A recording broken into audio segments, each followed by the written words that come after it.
Et on est ensemble évidemment jusqu'à 20h sur Europe 1. C'est l'heure de l'interview avec mon invité ce soir pour évoquer le ras-le-bol des policiers, mais également ce climat électrique en France. Christophe Castaner sous pression. Bonsoir Manuel Valls. Bonsoir. Merci beaucoup de répondre à mes questions ce soir sur Europe 1. Manuel Valls, évidemment, ancien locataire de la place Beauvau, ancien Premier ministre. Alors, dépôt de leurs menottes au sol dans plusieurs villes de France, manifestation à l'appel de 4 syndicats aujourd'hui sur les Champs-Élysées et jusque sous les fenêtres du président de la République. Comprenez-vous alors qu'il est la colère des policiers qui ont défilé aujourd'hui ?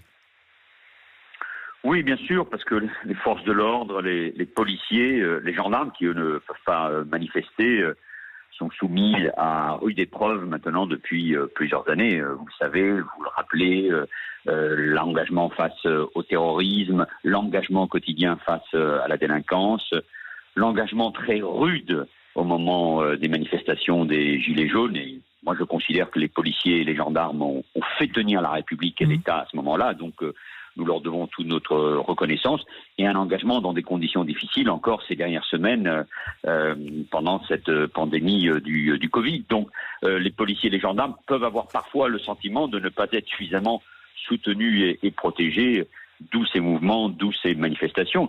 Et puis peut-être plus grave encore, le sentiment d'un double mouvement, et ça je vous le dis très honnêtement et très franchement, moi qui ai pris un peu de recul, d'un mouvement qui vise, au nom d'une certaine vision qui nous vient d'Amérique, de casser, de briser les fondements même de la République, profitant d'une indignation légitime avec ce meurtre effrayant de George Floyd.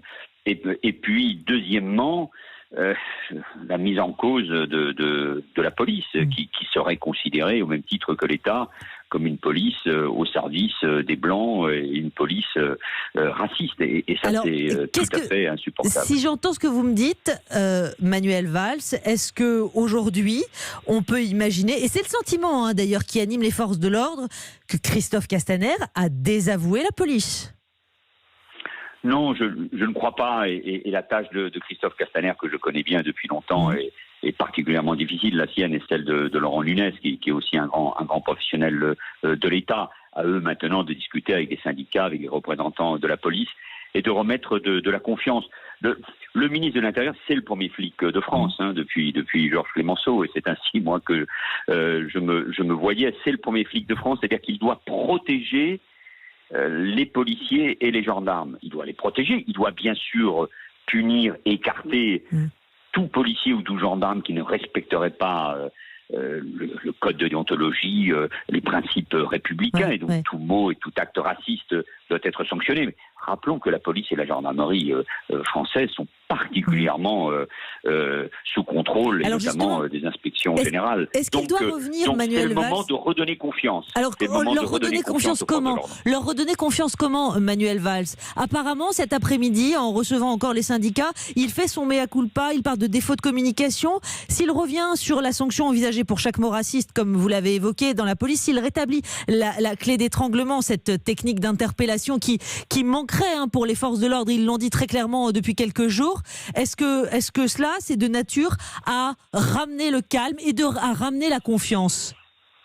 Je ne sais pas, je ne suis pas dans ces discussions. Ça n'est pas la première fois, reconnaissons-le, qu'il y a des policiers dans la rue. Dans la rue, et vous avez connu ça notamment en 2001, vous-même.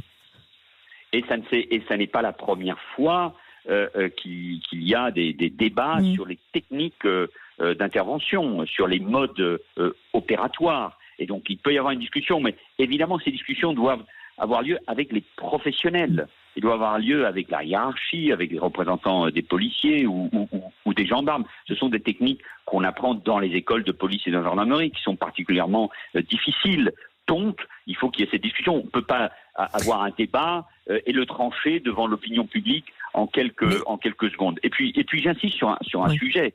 Il y a une forme de désaveu aussi des inspections générales. On peut toujours les améliorer. Moi, je les avais réformées en 2013 quand j'étais ministre de l'Intérieur, comme j'avais d'ailleurs refondu le code de déontologie, ou mis en place le numéro de matricule ou d'immatriculation ou d'identification pour chaque policier, pour chaque gendarme. Mais ça doit se faire avec de la méthode. Avec de la méthode et avec de la concertation.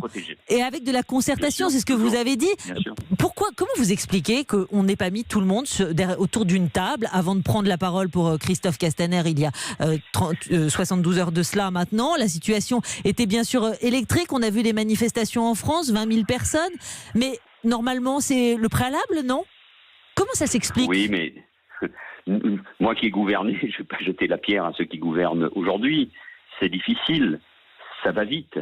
Et il faut faire attention. L'émotion par rapport à George Floyd, je le répète, est légitime. Et d'ailleurs, qu'il y ait des mouvements dans le monde entier qui se lèvent contre le racisme, c'est une belle chose. Et que ça concerne notamment la jeunesse de notre pays, moi je m'en félicite. Mais l'émotion ne peut pas submerger la raison et la loi. Justement, l'émotion, elle est montée jusqu'à l'Élysée, évidemment, de quoi troubler naturellement Emmanuel Macron après cette crise du Covid, avant peut-être cette déroute au municipal, un Emmanuel Macron qui aurait donc poussé son ministre de l'Intérieur. Oui, mais vous-même, vous pourriez dire parfois, à l'égard de ceux qui gouvernent, et donc à l'égard du président de la République, ne serait pas suffisamment attentif à ce qui se passe dans le pays. Donc l'équilibre n'est jamais facile. Mais dans ces moments-là, en plus, nous faisons face partout à une crise de confiance, et notamment en France, une crise économique et sociale très dure qui s'annonce. Il y a des fractures dans notre pays. Les institutions républicaines, dont la police et la gendarmerie sont les piliers, doivent être protégées et soutenues. Donc, l'émotion ne peut pas remplacer la raison. Et c'est au chef de l'État, il le fera sans doute pas dimanche, de rappeler ces principes. C'est à lui de prendre... Vous pensez que dimanche, il ne fera pas effectivement ce qu'attendent les policiers? Parce qu'aujourd'hui, ils en appellent à lui. Quand ils vont ce matin sous les fenêtres du palais de l'Élysée, c'est bien pour dire maintenant, on ne parle plus de Christophe Castaner, on veut parler à Emmanuel Macron et on veut ses mots. Oui, mais c'est un classique. On s'adresse toujours à plus haut. J'imagine que le président de la République, moi je ne suis pas dans les secrets, va surtout évoquer la fin du confinement et ouvrir une nouvelle étape qui est la reconstruction économique. Mais il y a une urgence, Manuel Valls. Mais bien sûr, il y a urgence, parce que dans nos sociétés, les questions économiques et sociales sont essentielles. Je pense au chômage ou à la pauvreté ou aux inégalités. Mais la question identitaire, la question culturelle, la défense de la République et des institutions, les valeurs qui sont la France, au fond, notre modèle n'est pas le modèle américain. Nous ne sommes pas des blancs et des noirs. Nous ne sommes pas des communautés qui s'affrontent. Il n'y a pas un débat sur la complexité de l'homme blanc. Nous n'avons pas la même histoire que les États-Unis. Donc, il est important que le chef de l'État rappelle aussi ses fondements, ce que nous sommes, d'où nous venons, et dans ce que nous sommes, il y a la défense des institutions, et donc de la police et de la gendarmerie, qui font un travail remarquable. Moi, j'étais ministre de l'Intérieur, et j'aime ces flics et ces gendarmes qui, tous les jours, qui viennent de milieux modestes, font un travail difficile, et notamment dans les quartiers populaires. Merci beaucoup, Manuel Valls, d'avoir répondu ce soir à mes questions sur Europe 1. Merci à vous.